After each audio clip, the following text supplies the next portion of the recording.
Hello students. तो आज class +1 unit number 2 kinematics के लेक्चर नंबर 18 में हमारा टॉपिक है वन डायमेंशनल मोशन पार्ट 1। तो जैसा कि आप सब जानते हो कि वन डायमेंशनल मोशन को हम मोशन अलोंग स्ट्रेट पाथ भी मानते हैं। तो जैसा कि हमने अपने प्रीवियस लेक्चर में क्लियर किया था कि जब भी बॉडी वन डायमेंशनल पाथ या वन डायमेंशनल मोशन पोजेस करेगी, स्ट्रेट पाथ फॉलो करेगी, तो उस केस में उसकी पोजीशन को डिस्क्राइब करने के लिए ना हमें सिर्फ सिंगल पोजीशन कोऑर्डिनेट रिक्वायर्ड है। क्योंकि प्रीवियस लेक्चर में आपको बताया था कि इन स्पेस किसी भी पार्टिकल की पोजीशन को डिस्क्राइब करने के लिए मैक्सिमम 3 पोजीशन कोऑर्डिनेट्स चाहिए ना।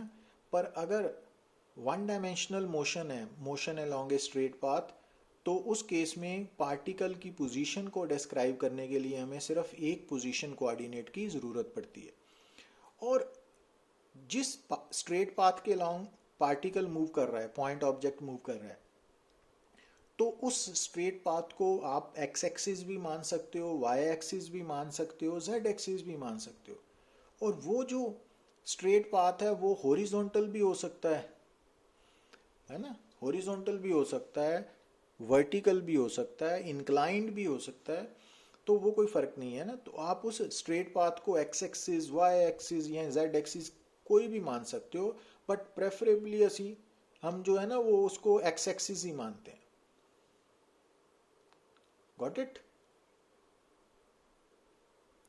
और एक बात आपने जो माइंड में रखनी है वो ये कि कोई भी जो स्ट्रेट पाथ है, स्ट्रेट लाइन है ना, उसकी सिर्फ 2 ही डायरेक्शंस है और वो भी एक दूसरे के ऑपोजिट। तो स्ट्रेट लाइन में 2 ही डायरेक्शंस होती हैं। तो आप स्ट्रेट लाइन के एंड्स पे ना एरो मार्क करके देखिए, तो वो हमेशा ऑपोजिट में होंगे ना।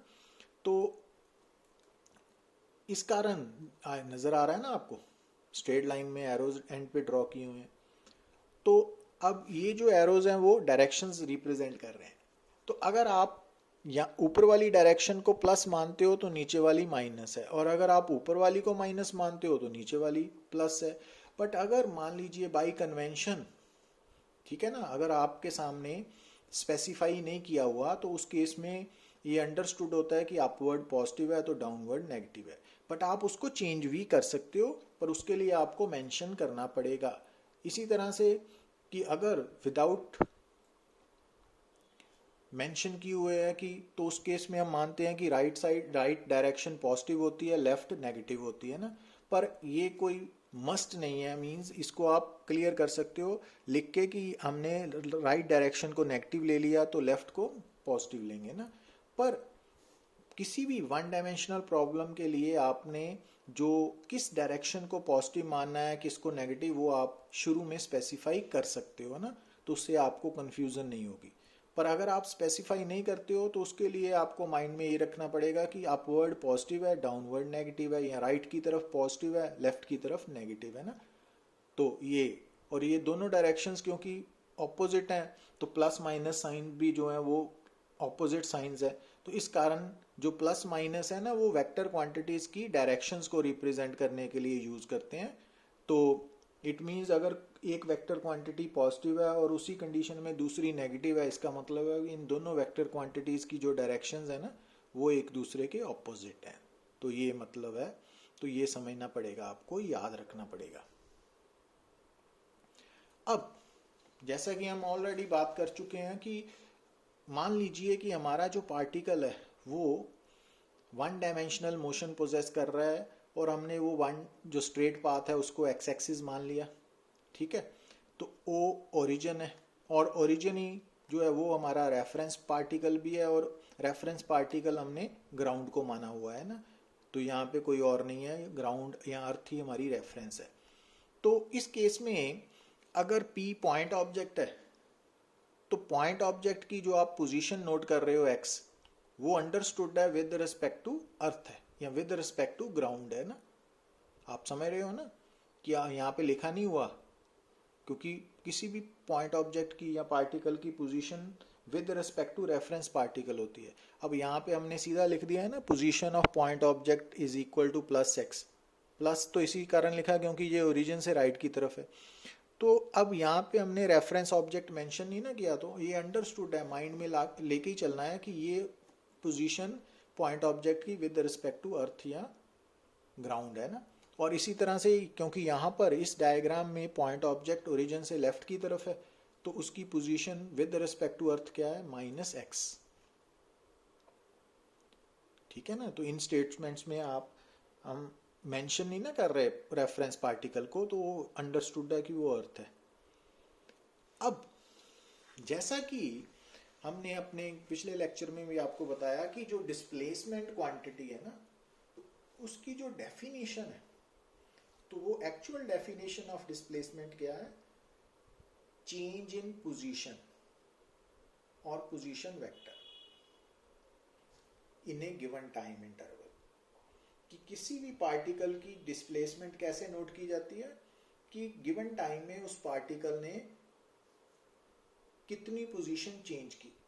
और ये कैसे निकाल सकते हो, क्योंकि आपको ये मालूम है कि जो वर्ड पोजीशन है या पोजीशन वेक्टर है वो एक ही चीज को रिप्रेजेंट करते हैं।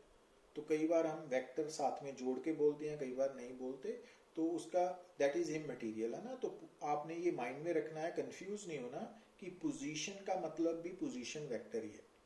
ठीक है, तो इसमें कंफ्यूजन नहीं होनी चाहिए आपको। तो डिस्प्लेसमेंट आप कैसे कैलकुलेट करोगे किसी भी पार्टिकल की, चेंज इन पोजीशन या चेंज इन पोजीशन वेक्टर, तो इन ए गिवन टाइम इंटरवल ना। तो इसका मतलब आप डिस्प्लेसमेंट कैसे फाइंड आउट करोगे, उसकी final position minus initial position, या फाइनल पोजीशन वेक्टर से इनिशियल पोजीशन वेक्टर सब्ट्रैक्ट कर दोगे ना आप।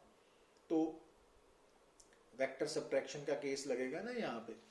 अच्छा, अब जैसे वन डायमेंशनल केस में मान लीजिए कि हमारा particle along x axis move कर रहा है, जैसे कि आपको नजर आ रहा है। तो इनिशियली जब टाइम t1 है, at an instant of time t1, उस वक्त पार्टिकल पोजीशन p1 है और थोड़ी देर बाद वो पहुंच गया p2 पे। ठीक है, तो जब पार्टिकल p1 पे है तो उसकी पोजीशन है x1 पोजीशन कोऑर्डिनेट, और जब p2 पे पहुंचा तो उसका पोजीशन कोऑर्डिनेट है x2। अब क्योंकि p1 और p2 दोनों ही ओरिजिन से राइट की तरफ है, तो x1 x2 दोनों ही पॉजिटिव है ना पोजीशंस। तो इनिशियल पोजीशन भी प्लस है, फाइनल भी प्लस है। तो डिस्प्लेसमेंट आप कैसे लिखोगे, final position minus initial position. तो ये आ गया।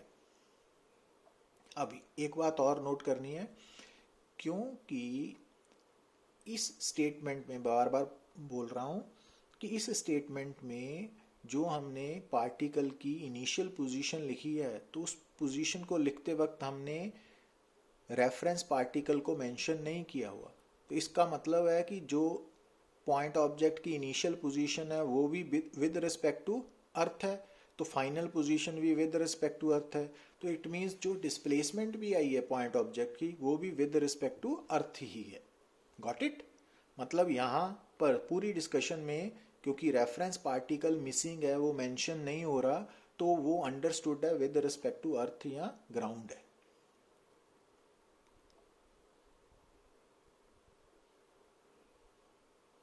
अब यहाँ पे एग्जाम्पल पे देख रहे हो आप कि मान लीजिए कि एक पार्टिकल है वो मूव कर रहा है लॉन्ग एक्स एक्सिस, और एट इनिशियल टाइम t1 उसकी पोजीशन है p1।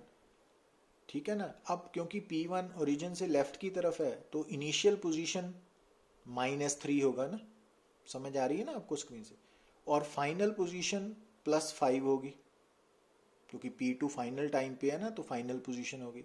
तो डिस्प्लेसमेंट कितनी होगी, final position minus initial position. तो अब पोजीशन इनिशियल जो है वो -3 है, फाइनल +5 है, तो वो सब्स्टिट्यूट की और +8 मीटर आ गई। अब यहाँ पर डिस्प्लेसमेंट क्या आ रही है, पॉजिटिव। अब पॉजिटिव डिस्प्लेसमेंट का यहाँ पे क्या मतलब है कि जो डिस्प्लेसमेंट है ना उसकी direction along positive X axis है। Got it. जो वन डायमेंशन में कोई भी वेक्टर क्वांटिटी अगर पॉजिटिव है या नेगेटिव है, तो उसका मतलब है कि वन डायमेंशनल मोशन में आपने जिस डायरेक्शन को पॉजिटिव माना है, तो अगर किसी भी वेक्टर क्वांटिटी की वैल्यू पॉजिटिव आ रही है तो इसका मतलब उसकी डायरेक्शन अलोंग पॉजिटिव डायरेक्शन है, और अगर नेगेटिव आ रही है तो उस वेक्टर क्वांटिटी की डायरेक्शन अलोंग नेगेटिव डायरेक्शन है ना। तो अब यहाँ पे डिस्प्लेसमेंट की वैल्यू कितनी आ रही है, +8 मीटर है ना। अगर प्लस नहीं भी लिखते तो अंडरस्टूड है कि पॉजिटिव है, क्योंकि पॉजिटिव साइन हम लिखते नहीं है। तो अगर डिस्प्लेसमेंट 8 मीटर है इसका मतलब भी पॉजिटिव है, इसका मतलब इस एक्स एक्सिस पे जो डिस्प्लेसमेंट है ना पार्टिकल की वो अलोंग पॉजिटिव एक्स एक्सिस है।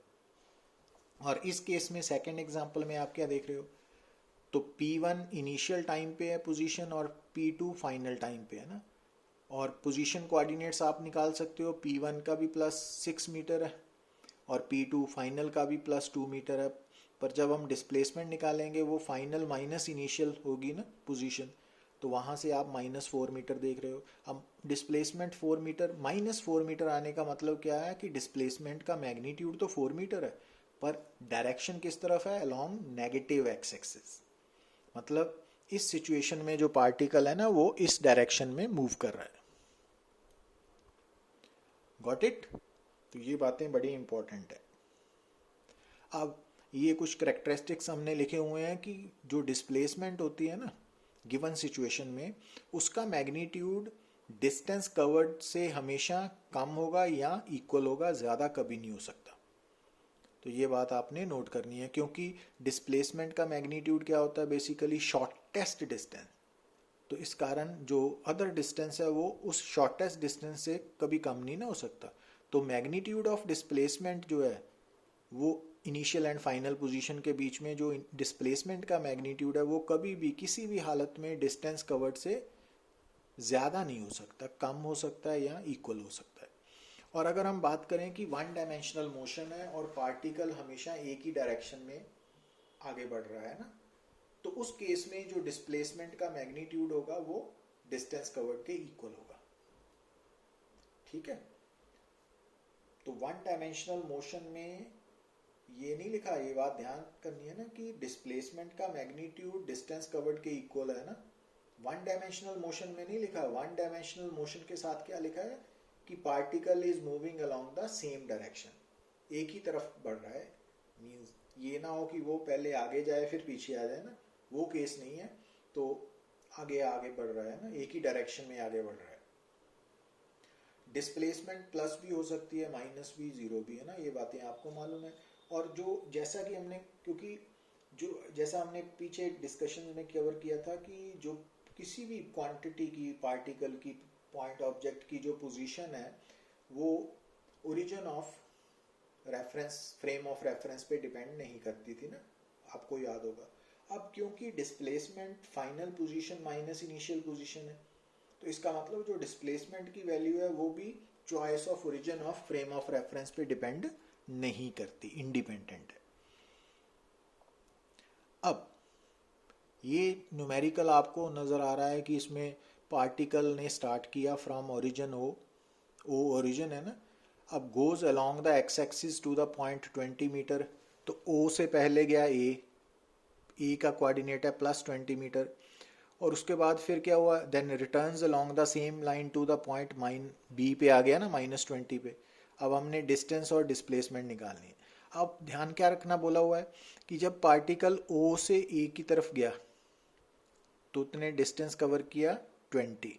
अब जब ए से वापस ओ पे आया अगेन 20, और जब उसने ओ से ए बी की तरफ गया अगेन 20। अब डिस्टेंस के केस में आपने नेगेटिव साइन नहीं लेना ना, तो 20 मीन 60 मीटर है, क्योंकि पूरे पाथ की लेंथ लेनी है आपने, साइन नहीं लेना, डायरेक्शन नहीं जोड़नी। तो पर दूसरी तरफ क्योंकि पार्टिकल ने, जब हमने डिस्प्लेसमेंट निकालनी है तो यहाँ पर पार्टिकल ने स्टार्ट किया ओरिजिन से, तो ओरिजिन उसकी इनिशियल पोजीशन है और फाइनली वो बी तक पहुँचा, तो बी उसकी फाइनल पोजीशन है। तो इनिशियल पोजीशन क्योंकि उसकी ओरिजिन है तो उसका पोजीशन 0 हो गई, और फाइनल बी है तो वो गिवन है -20 मीटर। तो आप डिस्प्लेसमेंट कैसे निकालोगे, final position minus initial position. तो अब ये शो कर रहा है कि जो डिस्प्लेसमेंट की डायरेक्शन है वो नेगेटिव एक्स एक्सिस की तरफ है ना, क्योंकि माइनस, और इस डिस्प्लेसमेंट का मैग्नीट्यूड कितना आया 20 मीटर। अब डिस्प्लेसमेंट का मैग्नीट्यूड 20 मीटर है जबकि डिस्टेंस कवर्ड 60 मीटर है, तो लेस देन है ना।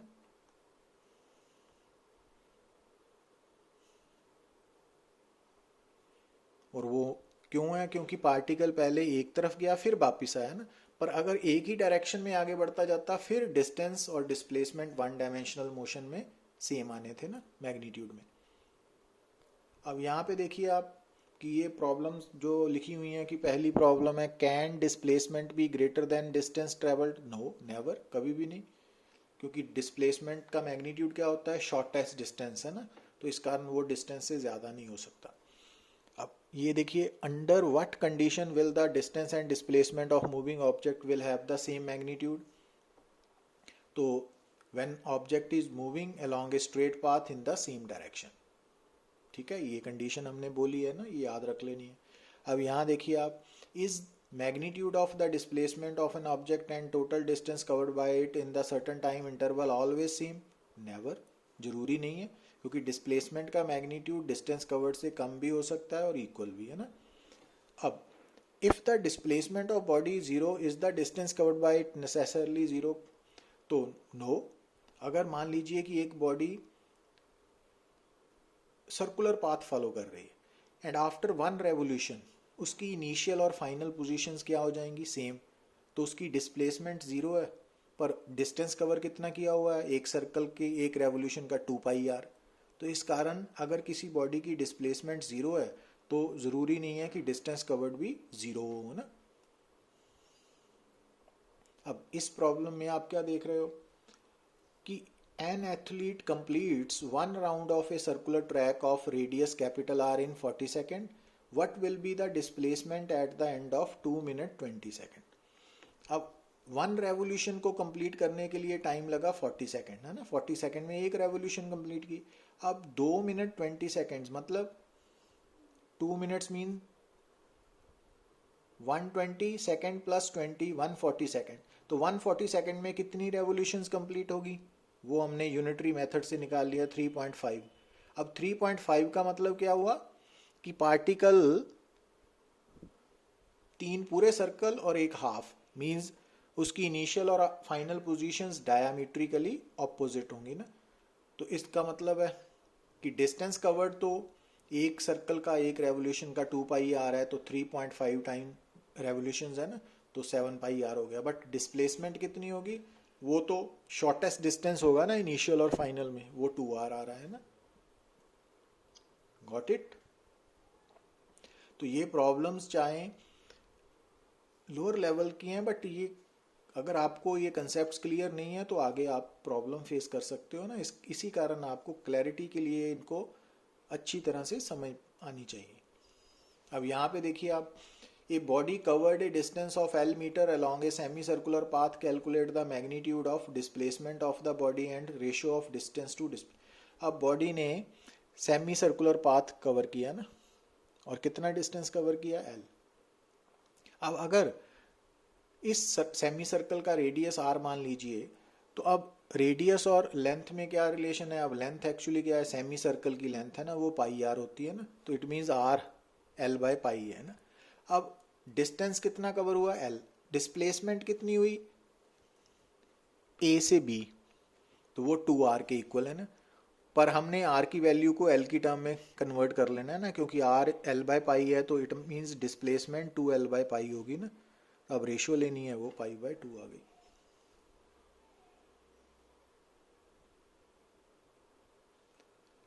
अच्छा, अब जो बात आपने हमेशा याद रखनी है वो क्या है कि जितनी भी फिजिकल क्वांटिटीज है ना, वो डिफरेंट, वो एक दूसरे के इक्वल नहीं है, डिफरेंट है। तो जैसा कि आप वेलोसिटी के बारे में सुनते हो ना, तो अब आपके सामने स्क्रीन पे लिखा हुआ है एवरेज वेलोसिटी, जिसको हम मीन वेलोसिटी भी बोल सकते हैं ना। तो ये एवरेज या मीन वेलोसिटी जो है वो वेलोसिटी से डिफर करेगी, ये भूलना नहीं है, सेम नहीं है।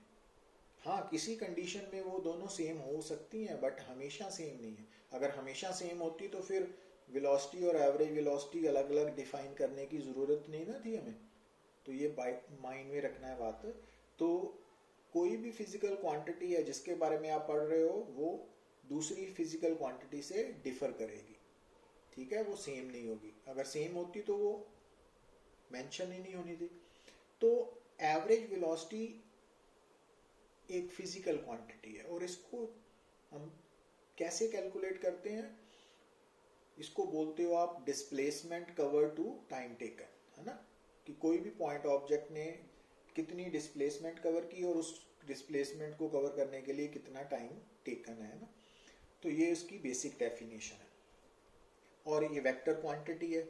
और एवरेज वेलोसिटी की जो डायरेक्शन होती है ना, क्योंकि ये वेक्टर क्वांटिटी है, वो सेम है जो डिस्प्लेसमेंट की डायरेक्शन है, ठीक है। तो एवरेज वेलोसिटी और डिस्प्लेसमेंट ये दोनों की डायरेक्शन सेम होगी और एसआई यूनिट मीटर पर सेकेंड ही है। और जब हम बात करेंगे वन डायमेंशनल मोशन की, तो मान लीजिए कि हमारा point object along x axis move कर रहा है और इनिशियल टाइम t1 पर उसकी पोजीशन p1 है और उसका पोजीशन कोऑर्डिनेट x1 है ना, और फाइनल टाइम t2 पर उसकी पोजीशन पार्टिकल की होगी, मूविंग पार्टिकल की p2, और उसका पोजीशन कोऑर्डिनेट हो गया x2। तो अब डिस्प्लेसमेंट कितनी कवर की उसने, फाइनल माइनस इनिशियल आ गई है ना, ये हमने। अब p1 से p2 जाने के लिए टाइम कितना लगा, t2 minus final time minus initial time, ठीक है। तो डिस्प्लेसमेंट का सिंबल वन डायमेंशनल में अलोंग एक्स एक्सिस हमने डेल्टा एक्स यूज कर लिया और टाइम टेकन का डेल्टा टी। तो अब रेशो ले ली तो वो एवरेज वेलोसिटी आ गई।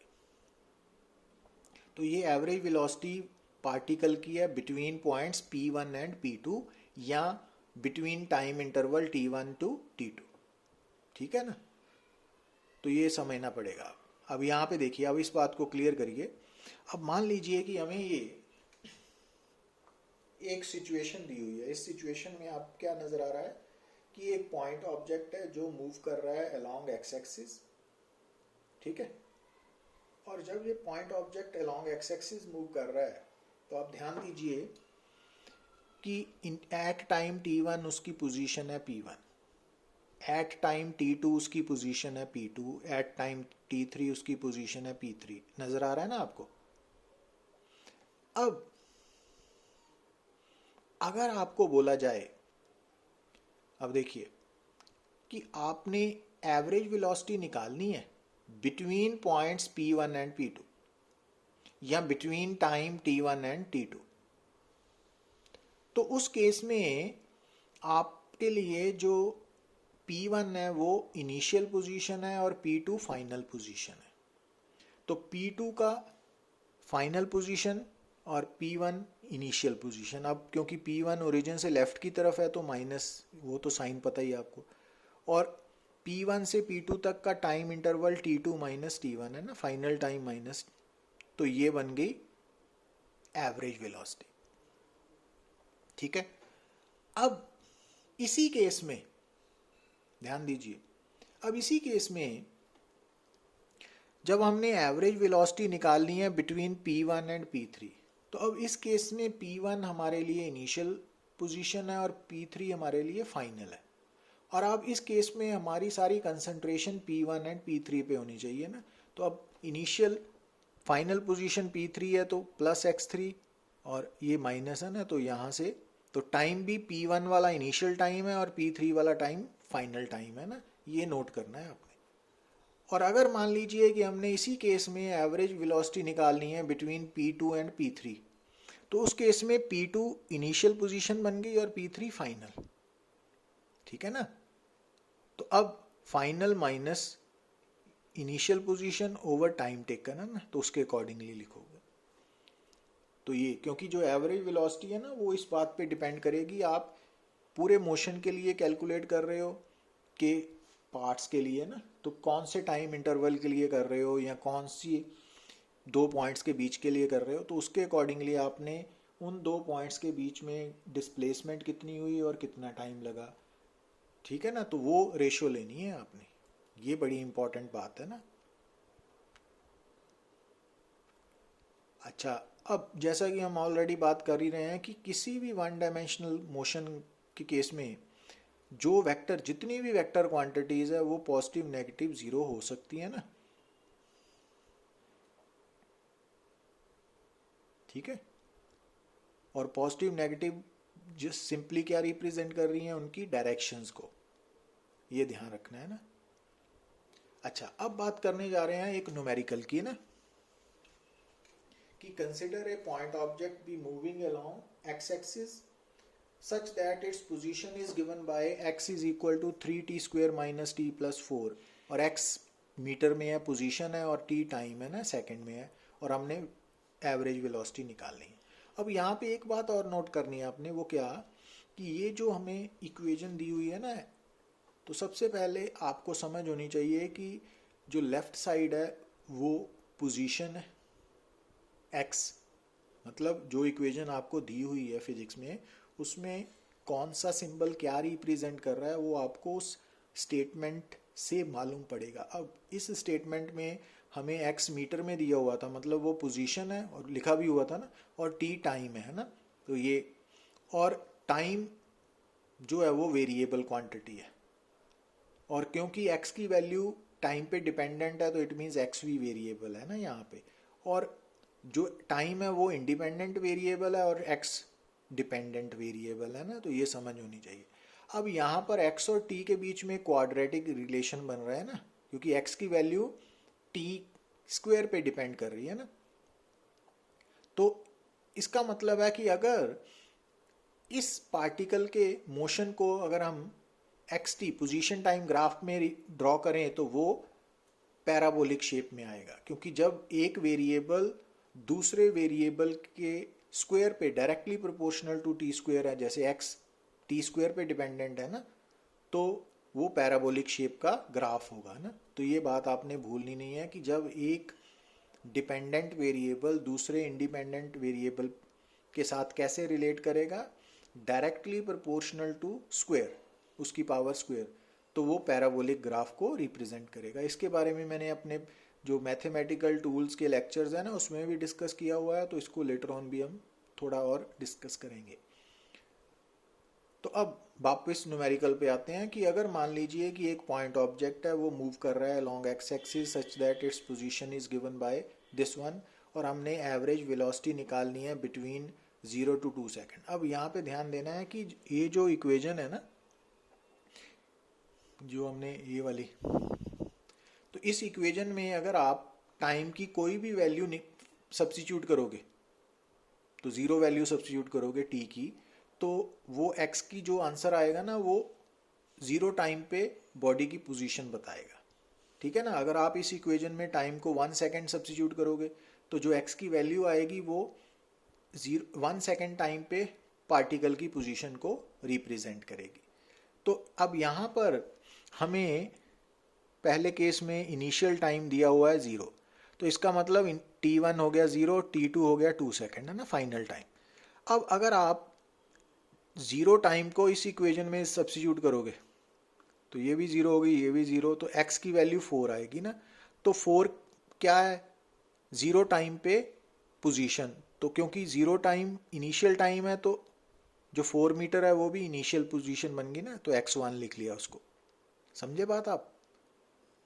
अब जब आप इस केस में फाइनल टाइम 2 सेकेंड सब्स्टिट्यूट करोगे, तो अब हमने 2 सेकेंड को फाइनल टाइम लिया ना t2, तो इट मीन्स यहाँ पर t को 2 सब्स्टिट्यूट करने पर जो x की वैल्यू आई वो x2 बन गई, फाइनल पोजीशन बन गई, ठीक है। तो अब डिस्प्लेसमेंट x2 माइनस x1 है और ये t2 माइनस t1 है ना, तो v एवरेज कितनी आ गई, 5 मीटर पर सेकेंड। अब सेकेंड पार्ट में हमारा इनिशियल टाइम क्या है, 1 सेकेंड, तो इसका मतलब अगर आप t1 पुट करोगे ना यहाँ पे, तो क्योंकि t1 सेकेंड केस में हमारा इनिशियल टाइम है, तो यहाँ पे 1 सेकेंड सब्स्टिट्यूट करने पर जो x आएगा वो इनिशियल पोजीशन x1 की वैल्यू होगी।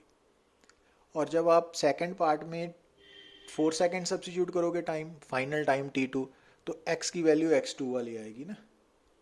तो अब एवरेज वेलोसिटी क्या है, x2 minus x1 over t2 minus t1 है ना। अब दोनों केसेस में जो एवरेज वेलोसिटी आ रही है ना वो प्लस आ रही है ना, इसका मतलब है कि दोनों केसेस में जो एवरेज वेलोसिटी है उसकी direction along positive X axis है ना, तो ये कंक्लूजन भी निकालना है। So thank you very much.